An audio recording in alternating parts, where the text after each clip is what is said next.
So happy to see everybody coming on. And today I'm very excited for our shared learning webinar. I think it's going to be very good information for all of us to get to hear, and there should be time for us to ask some questions.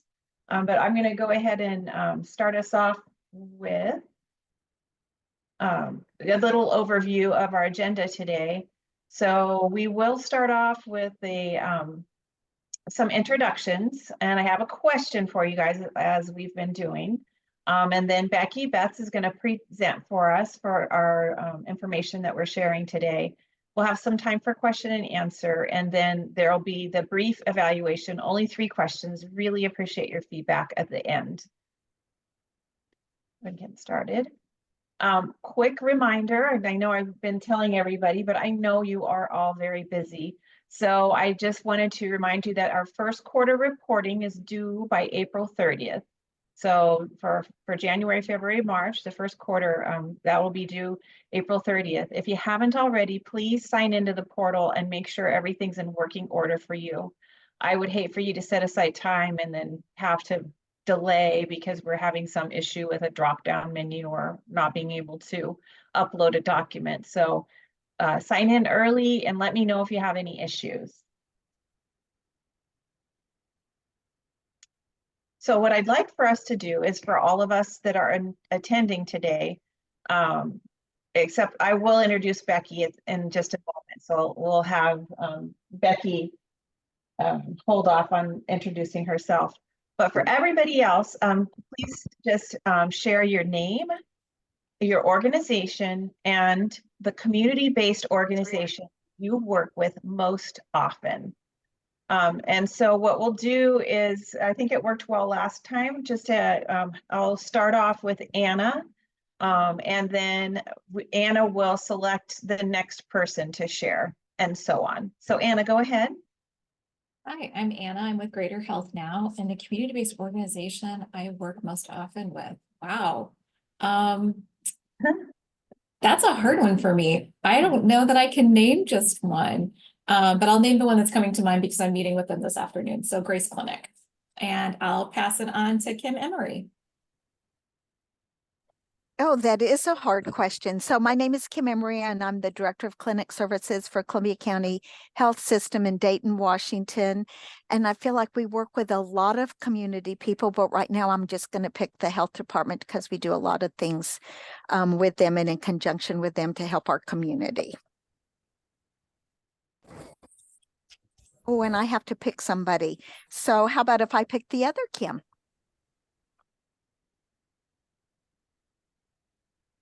I am Kim Selsler with Community Health Central Washington out of Ellensburg.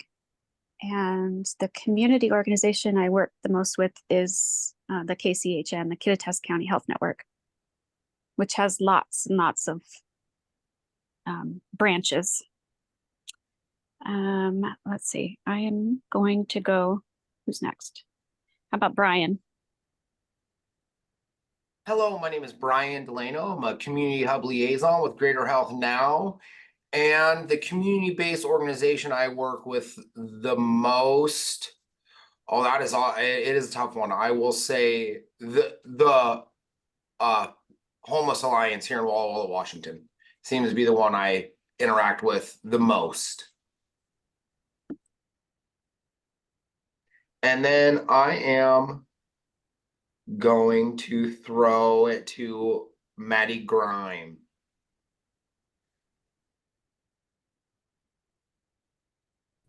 I'm Maddie. I'm the manager of community-based care coordination with Greater Health Now. And one of the organizations I work with frequently and love to work with is SEWA, that serves, which is Southeast Washington Alliance for Health, that serves Columbia, Garfield, and Nessota counties. And I will send it over to Mattie if she's still on here. Yes, I'm here. My name is Mattie, the community for Region 3 serving Kittitas, Yakima Nation, and Yakima County. And I'd say lately, the past month or so, I've been working a lot with Kittitas Health Network and Mending Wings. So they're about neck and neck, and thankful to be here. And Maddie, Oh. who would you pick? I'll pick Charlie. Hi, I'm Charlie Terhar. I am a clinic director for one of our clinics for Pullman Regional Hospital, and I would have to say that ours is probably the health department as well.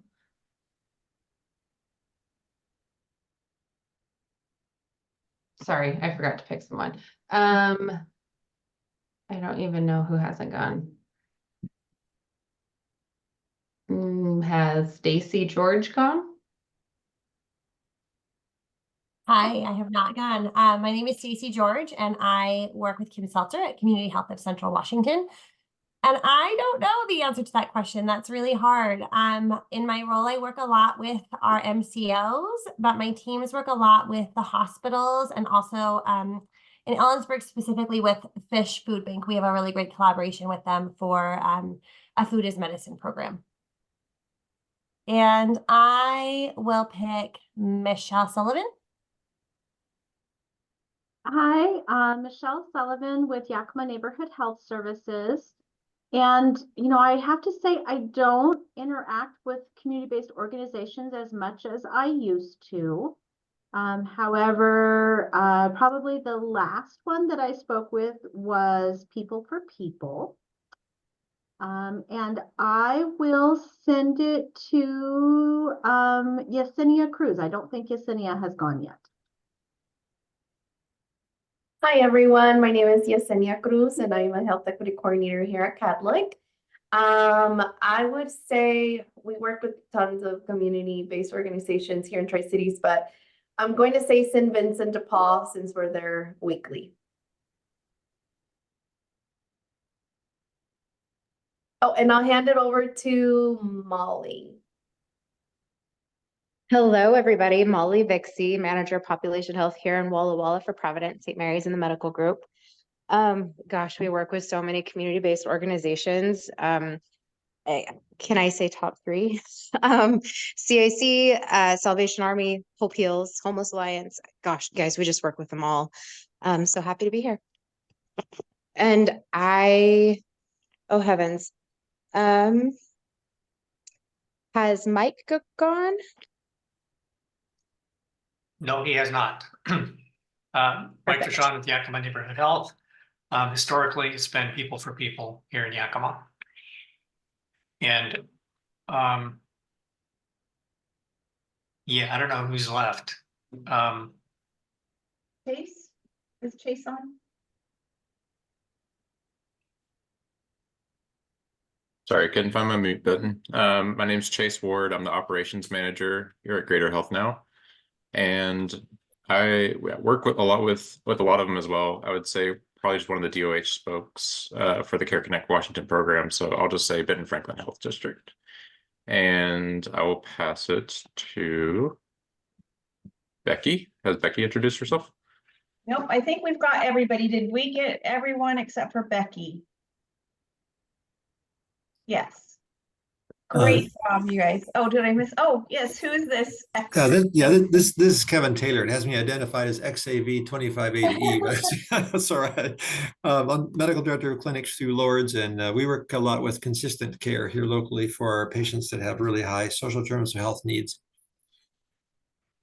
Thank you, Dr. Taylor. Okay. That was wonderful. And I didn't imagine how interesting that would be to hear about the different organizations that you guys are working with in the community. And that is a great lead in to what we have coming here with Becky. I am so excited to introduce Becky Betts. She is the Chief Operating Officer at Greater Health Now. Becky's started her nursing career 35 years ago.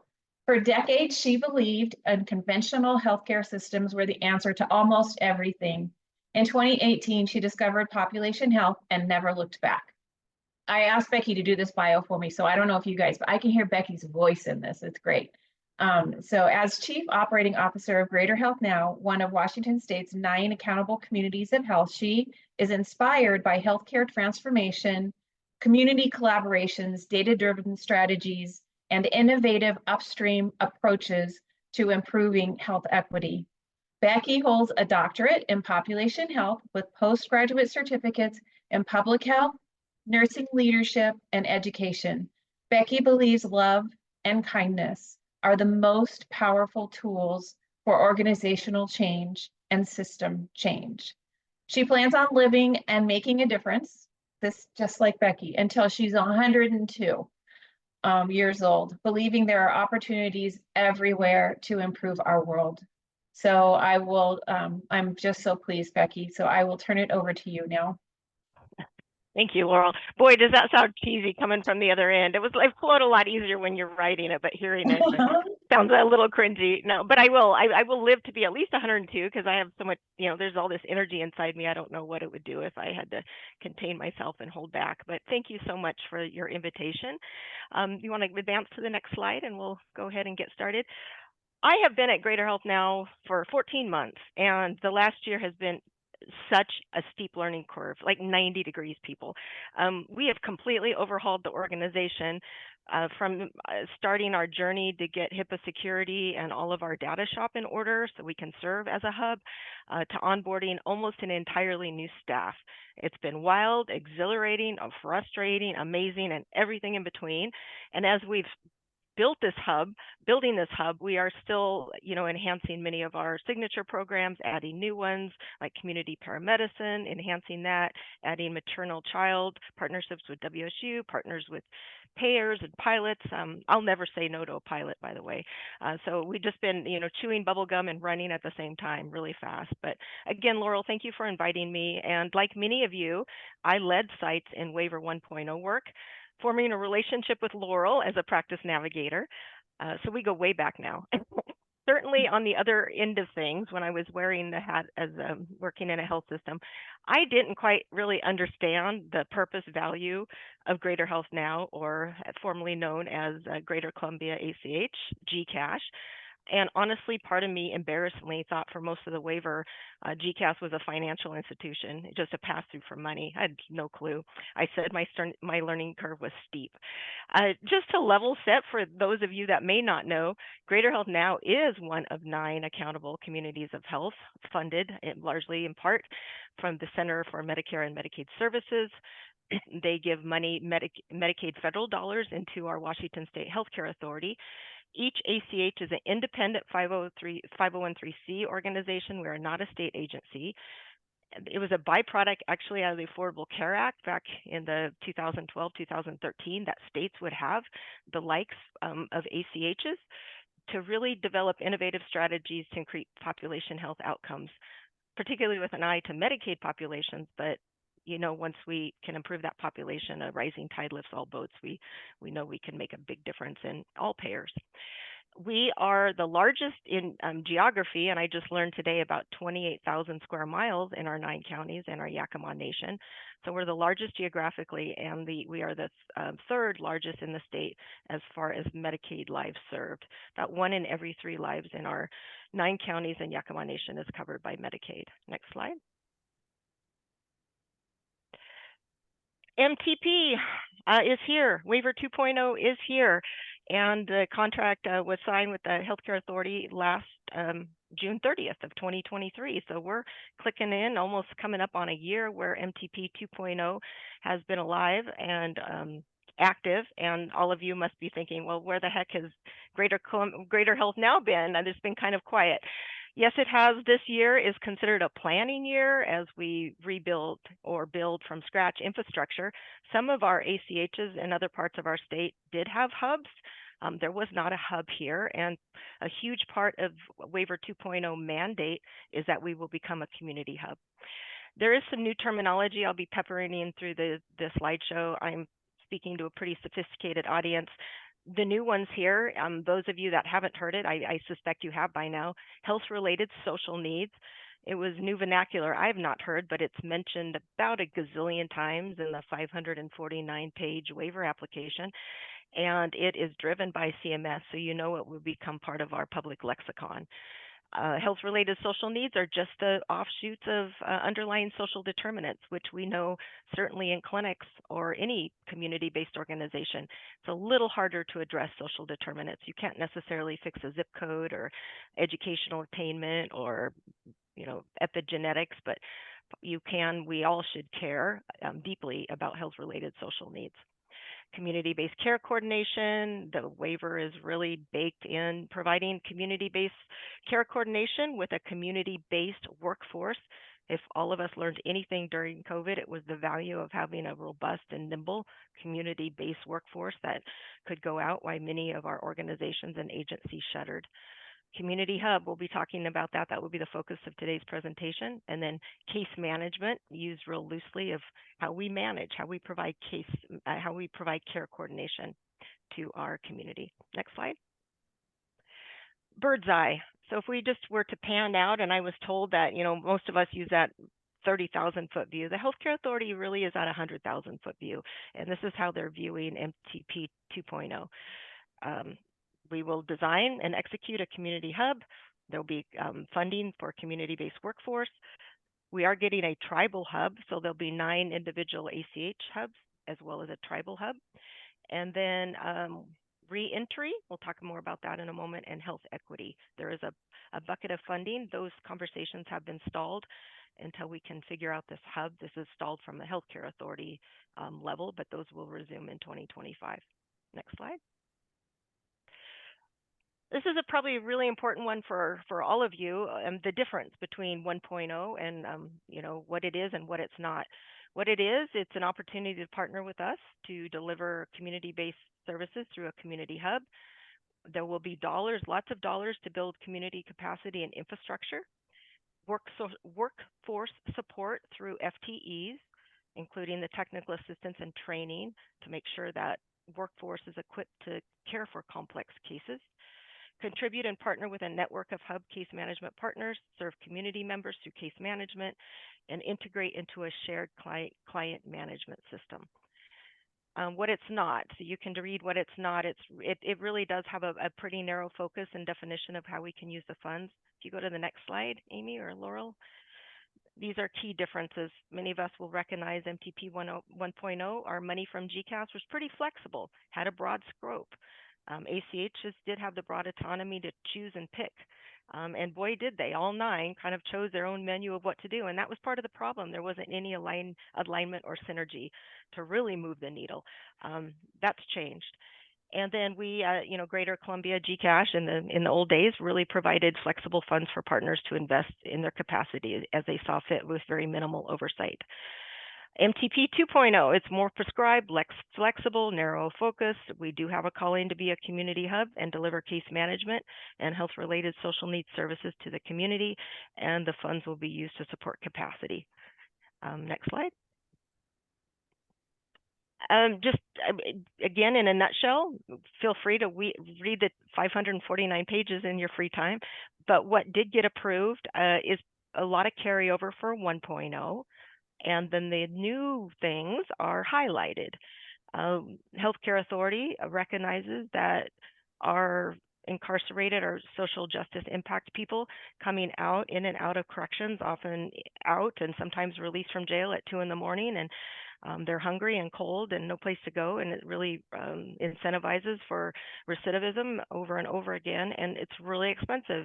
Our people that are incarcerated are dropped off MCOs or Medicaid plans. They become responsibility of municipalities, and then they often leave without a plan, transition plan, and uninsured.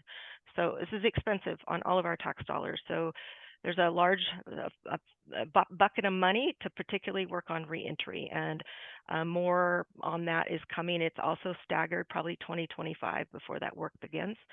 And then, of course, what we're talking about with a community hub to HRSN, that's new. Yep. Who's going to address these health-related social needs? We all are as communities, really at the ACH, at Greater Health Now, building a community hub. And there will be funding, which is, I'm probably most excited. I'm funding social needs. What a concept that deeply impact health and well-being, but it is here. This is revolutionary work. Next slide. I think I'll go on to the next slide. Just an overview of the states. We're not alone doing this. Waivers, 1115 waivers have been around for quite a while. Oregon, I believe, is on the 3.0 version. So you can see all the states doing this work, and those with the blue and then the green are pending, but they're all going to have some sort of health-related social need or social determinant baked into their framework. We are probably right now most closely aligned with New York. New York application almost mirror exactly what Washington State's is. So there's a lot of lessons to be learned amongst these states, but we're all doing this pretty exciting transformative work. Next slide. So what is a community hub? What is it? What will it do?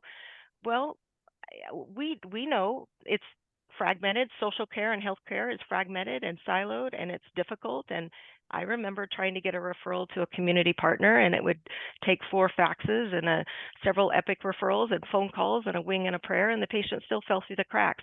We don't have a mechanism for a closed loop referral where our most vulnerable are falling and over again. So the status quo is not working. We need to do something different. So I'm excited about the concept of a hub, and most simple, I just describe it as think of Greater Health Now as really be that linkage between community and clinical systems, that we do have a place where we can refer. And this just excites me to no end about the possibilities. We know 5 to 10% of our populations in every community are expending 50% of our resources.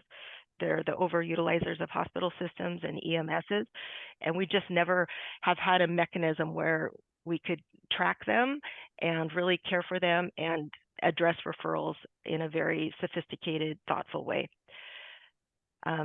Next slide.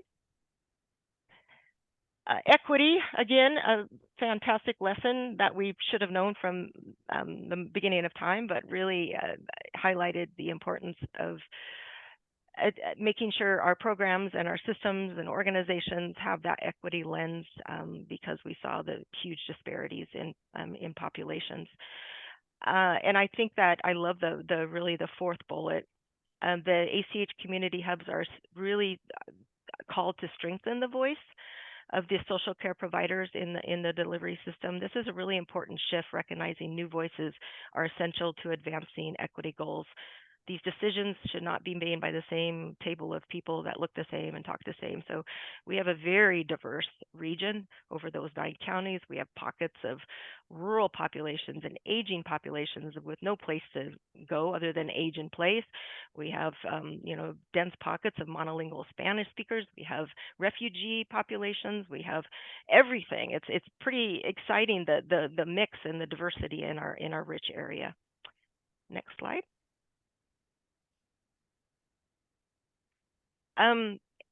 This work is really complicated, and I don't think I have to tell you guys this. It's just taking a long time. We still do not have a contract with the Healthcare Authority, and there has not been any funds flowing yet. We're all crossing our fingers, coming to work every day. We did learn this morning that the implementation protocol was finally signed by CMS. So we're hoping that that's going to be the onslaught of some action. But it has been very much a waiting game as we're trying to figure out how to operationalize this. But, waiver work should be complicated. I can't reiterate that this is really groundbreaking work. I just showed you a slide with other states pursuing the work. Washington is a standout. Not one of these other states is completely blanketed by ACHs. They have the equivalent of ACHs, but not covering their entire states. So this is a very big deal. Paying for the coordination of social care services for an entire Medicaid populace is poised to tell quite a story. And a national model is being created. Healthcare Authority and CMS need our data. We need you. We're all going to contribute to this greater good. And I just want to mention that it's also a really big deal of your participation in the PCTM pilot. There's not one ACH in Washington that continued Waiver 1.0 work. This ACH did earmark funds to continue this journey System transformations is hard. It takes decades. Waiver 1.0 was just not enough time, especially being interrupted by a global pandemic. And now, because we have continued and we're unique in that regard and really have these efforts led by Laurel and all of her expertise, we have the attention of the Healthcare Authority and the innovation wing at CMS. They're calling us and they're talking to us. So thank you very much. Really heartfelt thanks for you guys' dedication to continue this work with us in partnership. Next slide. Yes, why community-based care coordination? Again, preaching to the choir. We live in a very fragmented and broken system, and I just want to really reiterate that how it's going to tremendously benefit our communities, but I know that the stakeholder group I'm speaking with is how is it going to benefit our traditional health delivery systems. I've been pretty verbal that 1.0 I thought was pretty hospital clinic centric, the Waiver 1.0 work.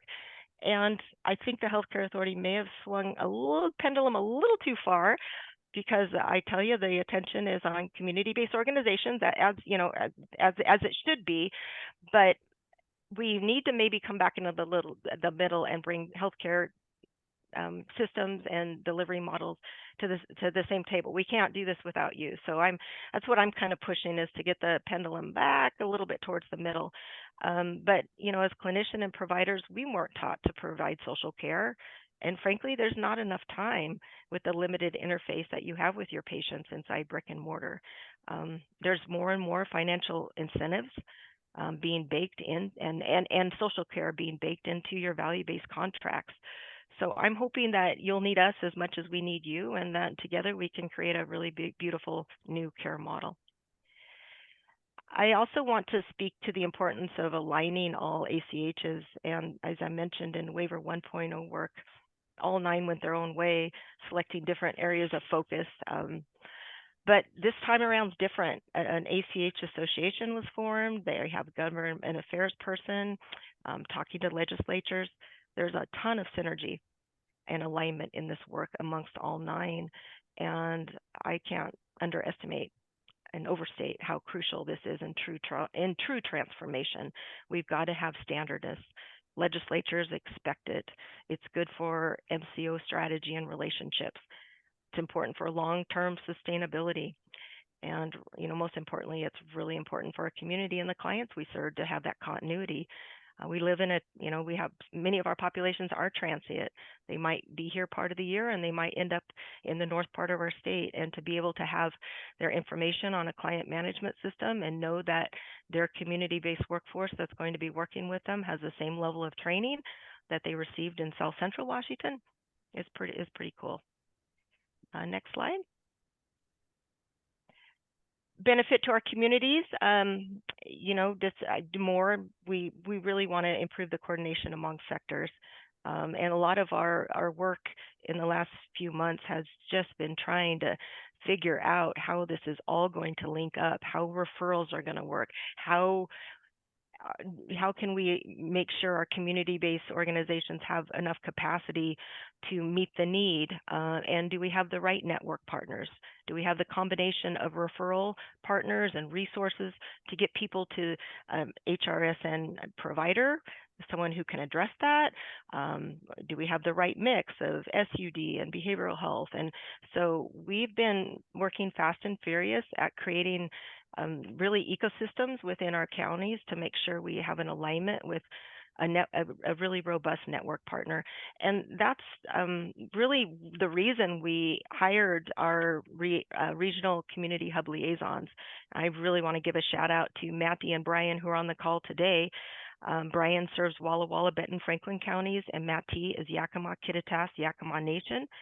And we will soon post for Whitman, and then another position for Columbia, Garfield, and Nessotah. And I'm hoping Kim Emery and Charlie can help us find the right person, because these are critical positions. They are the ones cultivating and nurturing relationships, serving as a bidirectional feedback loop between Greater Health Now and community partners. And they are conducting landscape analysis and meeting providers all sorts of them every day. And one of the job requirements we put on their job description is that they become mental health first aid instructors. And I'm very proud of Brian and Maddie, who rose to the occasion immediately after their hire. They went through the training. They are certified instructors, and they're already delivering courses improving the mental health literacy of our communities and the communities they serve. And that will be the same standard for the 2 that we hire to cover the rest of our region. Next slide. So what's this mean in real life? How is this going to work? We are building a hub that will organize and support a network of case management partners. Some people that organizations and community-based workforce that can deliver these case management services and really connect people to get those health-related service social needs that they need met. And I want to acknowledge that many of our organizations are, our hubs within their communities, and I want to honor that. There's a tremendous amount of lessons and nuggets to be learned from them to replicate and to bring to other regions. We do not want to break anything that's working. So if someone's acting an organization like Kittitas County Health Network, I think we can all agree is the hub for that region. They interface with our community paramedicine programs and clinics and food banks. We don't want to break that. We only want to enhance it by taking off some of that admin burden through shared services. Perhaps we will be the MCO for CBOs, rather than having all these small organizations have to carve out contracts with Molina. Maybe all the billing and operating and the structure runs through Greater Health Now, and we take that admin lift off of already struggling organizations that are just running from one philanthropy grant cycle, just trying to keep their doors open. Next slide. With that being said, the last thing that I'm smart enough to know if I were to show up on day 1 at Greater Health Now and stood up a hub, I should be chased out of town. This is a collective, eclectic effort. We really want to honor the community voice. So we spent 6 months last year doing a hub formation task force because we needed to hear from the best and brightest in your counties what they wanted from a hub, what would work. So I really appreciate those that took the time to participate in that effort. It was an amazing, wonderful learning. I can't say enough adjectives about the time and willingness and creativity and ingenuity that we all gathered around the table to kind of map this out. Next slide. This is the work today of fall of 2022, or prior to me coming on board. There were a lot of interviews going on. Greater Health Now had hired a consulting firm and interviewed, I think they conducted almost 100 interviews from community partners and stakeholders. And then all of 2023, the interviews continued. We launched the Hub Formation Task Force. We developed a framework, defined hub attributes, crosswalked attributes against other successful models. And then as we got more and more information from the Healthcare Authority, cross-matched that and crosswalked that. We had the wrap up and the recommendation to our board. And then the next step is we outlined recommendations for a hub advisory council, which will be launching quarter 2, quarter 3. Next slide. These were the task force members. If you see any of them or know any of them, I give them a huge shout out because their expertise really laid the framework for what we're about to launch. Next slide. Key takeaways. As I said, they conducted almost 100 interviews, and these were the key takeaways. Local needs differ from regional and state. We're independent breed. We have good stock in our region, and we know we need to honor that regional flavor. And organizations are differently resourced and have different needs. Some CBOs are very sophisticated and have capacity and the tech and the training, and some are still documenting in a Microsoft Word document. And we know that we need a golden carrot. If we need everybody on a community information exchange, we're going to have to pay for it. It's a lot of work, particularly as we build out something at a statewide level. Recognize there is probably going to be some duplication, but we've got to do it, and we have to have the incentive to make it worth the juice, worth the squeeze.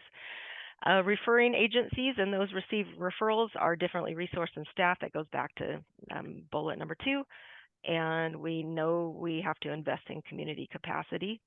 And being a backbone organization may be more useful to some than others. And that brings me back to the point that if we don't want to break what's working really well in some of our areas. Next slide. Here were the interview themes. It was pretty obvious 4 percolated the top. Technology is huge. Technology strangleholds a lot of us. We're all working on different systems. There's no interoperability. So in the meantime, here's what we have planned. The Healthcare Authority just put out an RFI for a community information exchange statewide. There are a few states that have figured this out. So I'm hoping Washington will be next, and I hope I see it before I'm buried, but it'll take a while. In the meantime, for our hub to work, we need to link up on what we're calling a client management system, some equivalent that can plug in and aggregate to what you're working on, your software, but we've got to be able to talk. Greater Health Now has been the DOH Care Connect Hub, and we have been sharing a client management system with 8 of our spokes throughout our regions, and it's worked okay and fine for 3 years. It's only going to get better and better, but CIE is a huge component. Sustainability, that was a big also, they want outcomes based on payment would be great, but they need a big lift. We recognize a lot of this work is being unpaid, and the successes, everybody, number 1, it didn't matter who we interviewed. The reason why they're successful is because of partnerships they have. I feel very much the same. If we want to go fast, you go alone. If you want to go far, you go together. MOUs, shared staff, those shared services we talked about. Community case conferencing was a real strength, and we have some plans at Greater Health Now to implement that on a larger region to truly once and for all take care of those 5 or 10% that are just being passed around like a hot potato. Collaboration and relationships are only built at the speed of trust. So that's a really important call out. Barriers, data sharing capacity, getting people to use systems, lack of funds, and unrealistic deliverables. Next slide. At the very end of the 6 months, we realized it was less about what we call the hub. They've been called social care networks or community hubs or care coordination hubs, but we really wanted to bake it out and break it down to attributes. What do we want a Greater Health Now hub? What are the attributes of it? What's the personality of it? And it looks quite similar to what the Healthcare Authority released our calling to be. And it's that we want a strong governance and support user capacity and building. Building a TA suite.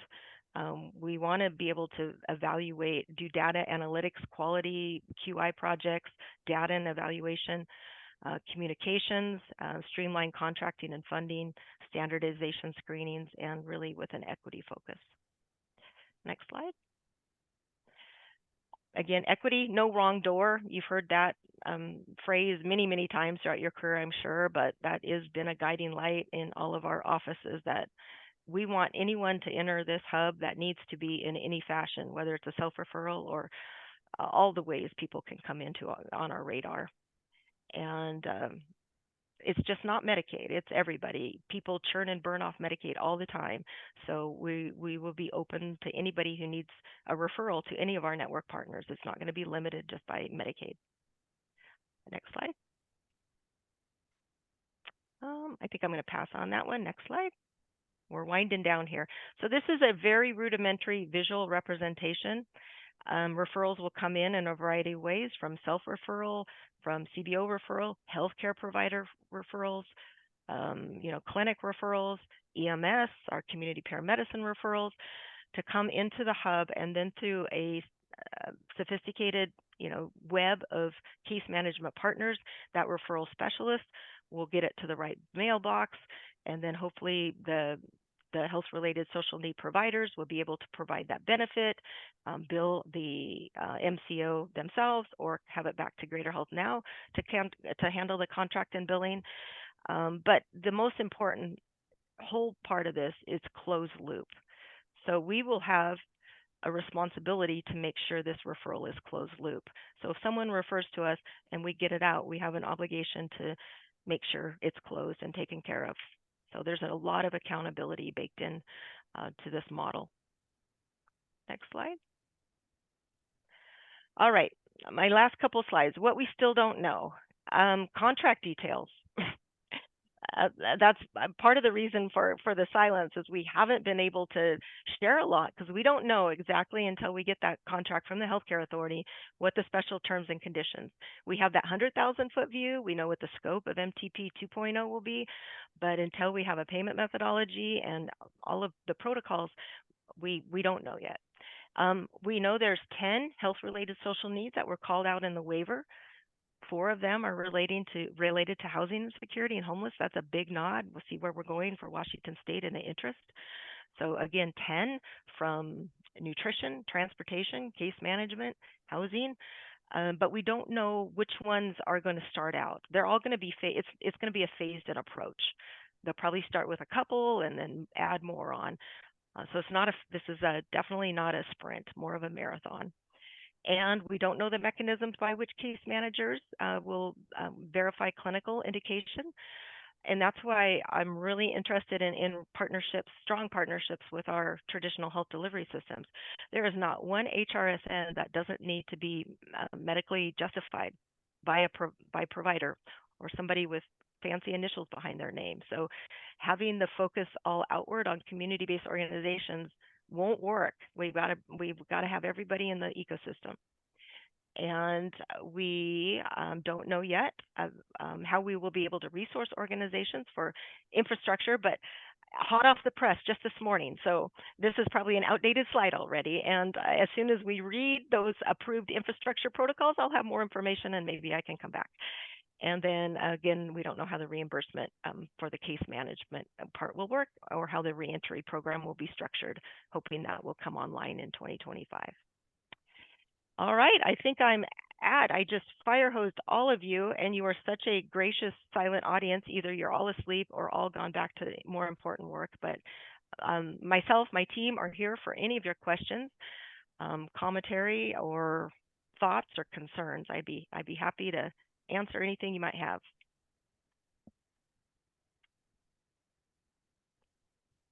See, they all left. They all went back to work. Hey, Becky, I have a question. It's Molly. So curious if this is going to work like a call center type of a hub, if you will, where we can direct community members to call in with a central number, or is this strictly off of a referral basis? Yes. Well, first of all, thank you, because when you right out of the gate, you said, I have a question. I want to know how this is going to work. I want to know if this will work. So thank you, Molly, for expounding and not just a yes and no. Yes, it's going to work. It's going to work beautifully. Yes, you are correct. It will be a variety just because of leaning in on that no wrong door. We have, there will be a referral number, an email referral, a referral form on our webpage. We'll be unveiling a brand new website shortly. Thank you to the genius of Amy, our communication specialist on the call, rebuilding an entire new website. We have the state hotline Care Connect will continue. So there's state hotlines. We will get this to any shape and fashion, side of bus, whatever we need to do. I do want to just tease out, I know that last month I was not able to be with you, but Laurel talked about community health worker in clinic settings. Because our call is to invest in community-based workforce, I think you might see where I'm going here, that as you guys get more into your PCTM journey, working with making compacts with community-based organizations, perhaps that many of you could see the value of Greater Health Now funding a community health worker in your clinic, and that could be the conduit where your provider and your staff, a social determinant screens out, that goes to the community health worker who's already on our client management system, or your system is plugged in. That referral could get there that way. Yeah, don't have all the details worked out, but every day we discuss this. And I would invite any of my team to add anything that I may be missing. Thank you, Molly, for the question. Thank you.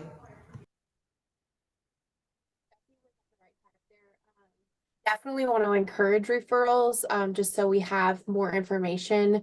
It's, I think anybody that works in healthcare understands that sometimes it's really hard when you have a client just like cold calling you with not a lot of context as to what their needs are. So we will have certain things in place to try and really encourage like a referral process. But as Becky said, it is supposed to be a no wrong door approach. It's just we're gonna try and push towards more of a standardized referral format. Or utilizing the statewide call center, so.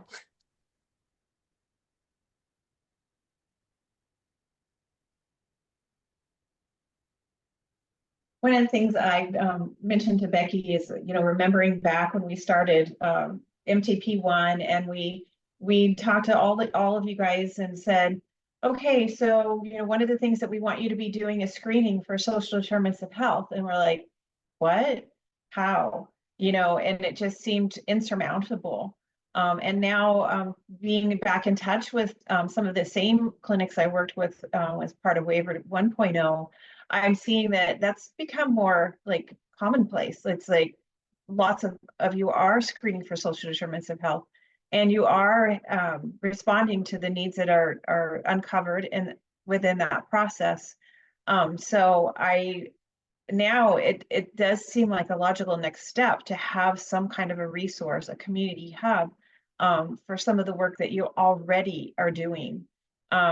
So as we consider that, I guess I would just like to maybe prompt anyone to share about, what are your thoughts in thinking about potentially having this resource available to you? So if anyone be willing to share, I think it would be very helpful. This is Kim from Dayton, and I think it's going to be very. Oh, I don't have my microphone where you can hear me. I think this is going to be very, very helpful because a lot of times I don't know what all the resources are. I know our community health worker knows what a lot of them are, but there's one person can't do everything for everybody. And so having this, I've seen a presentation in either one of the Carolinas or Boston. Somebody has this system like down with how they did their referrals and this electronic stuff. It's been a couple years, so I don't remember exactly. Becky, you look like you know what I'm talking about. Yeah, North Carolina. Yeah. Okay.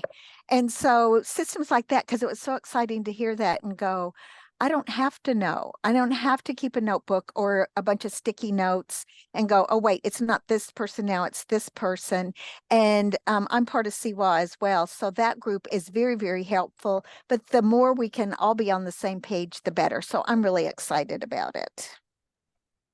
Thank you, Kim. You did prompt me to follow up an addition to Molly's answer is that we recognize that to talk about resource in the resource directory, a hub is only as robust as its resource. And we have been in conversations with 211. There's an exciting pilot happening in King County between 988, 211, and a hub. But we know and appreciate and fully will be able to take referrals right from 211 and our public utilities. So that's in the works as well.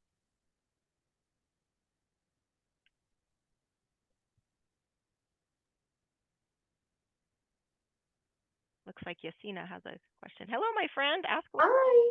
Hi. I just want to say I'm also very excited for this, just because here at Catholic we do have community resource desk, which is great, but also we found that it's very difficult to have an updated resource list. And even though our community health workers are out in the community and doing everything they can, it obviously, number one, like you said, Becky, we can't do this alone. This is something we have to do together, work together some way, shape, or form. And then the other one is just, it is hard, the communication, because sometimes we can get patients or clients, and it's like, oh, this other organization's already working with them, helping with, for example, housing, since we know it's one of the biggest issues. And it's like, sometimes we have found ourselves doing double work, and then where we can maybe work together in a sense, like you do this and I do that to kind of help, like team tag it rather than trying to do the same thing for that particular individual. So this is very exciting. I really hope that we could, you know, join forces and try to, you know, work more together for sure. So I'm excited. Absolutely. And again, apologize for the quietness at the organization as we reshape. But if you open the doors, it looks like a little city going on. But we're excited, and I'm excited to let you guys know this is really our first coming out. You're the first to really get this extensive information because we're just now ready to start sharing more in depth. So you guys were the first audience, and I again want to reassure you guys that, you know, traditional health delivery systems are not going to be forgotten in at least Greater Health Now Waiver 2.0 work. You guys are absolutely vital. And I speak because I've lived it for 3 decades, the frustration of screening somebody for a social determinant and not having the time or bandwidth or resource to do anything about it. And we would love to take that load. This is our calling. And we just really will partner. Are we going to get this right out of the gate? Perfect. No, it's going to be a lot of PDSA cycles and a lot of learning and growth and trust and partnership. But I'm confident we have the right people to make it happen. Brian, you had your hand up? Yes, I was just the benefit that I just thought of and gonna piggyback off what Yesenia said was just the amount of the more the collaboration, the less the burnout on that one individual or that organization trying to provide all those services. When will be a resource out there that will help get that individual connected to those resources that organization may not want to do. So that would just benefit the staff there, not getting burnt out or feeling like they can't do, like they don't know where to go. There will always be a door to go to and walk through, and just, yeah. Brian, you make a good point. Again, the capacity. So the HRSN buckets are in 2 buckets. Infrastructure, which did get approved this morning, that really talks about the creation of the hub, the training of the hub, the workforce, technical assistance. And then there's a case management bucket, which is really going to infuse those funds to build community capacity. And as we onboard our referral specialist, they will have that 30,000 foot view of what organizations are tapped out. This is somebody delivering SUD or MAT, but their client list, they don't have any more community health workers or peer navigators that can take on this load. And that's where we would get tapped and be able to use those case management funds to build up capacity in organizations through workforce and training. And more details to come when we know that we have the protocol approved for that. Okay, thank you so much, Becky, and thank you everyone for your comments and questions. I want to mention, if you can look in your chat, there is an evaluation, and if there's something else you want to share with us comment-wise, or suggestions for future shared learning webinars, I would love to hear from you. And then if you have not put in your name and your organization into the chat, please do, so I can give you credit for attending today. I think I've got everyone's names jotted down, but that's just a good record for me to have with your attendance. Laurel, I just put my email in the chat and my cell phone. If you guys want to have a continuation of a conversation, or you would like this presentation or abbreviated one cascaded to your leaders or your colleagues, please let us know. Don't be shy. Hesitate and reach out. Don't hesitate. Let us know what you need. And again, thank you, Laurel. Thank you. And thank you all the team from Greater Health Now attending our webinar today. We love having you here. So thanks so much. And I was really excited, you know, to let, I know Mati had to sign off, but you're seeing Brian. So I want people that, you know, these clinics to be aware of who their community hub liaison is. So really important to get that exchange of information. And I know I've had Brian come and meet the team at Lourdes. So if you would like to invite someone from the Greater Health Now team to come to our meetings for PCTM, we can certainly arrange for that to happen. So that's the other thing. Okay. All right. Well, you guys, I am going to go ahead and sign off here. I appreciate your attendance today and all the good work that you're doing in your organizations. Thank you so much. Thank you. Bye-bye. Thank Thank you. you. Bye.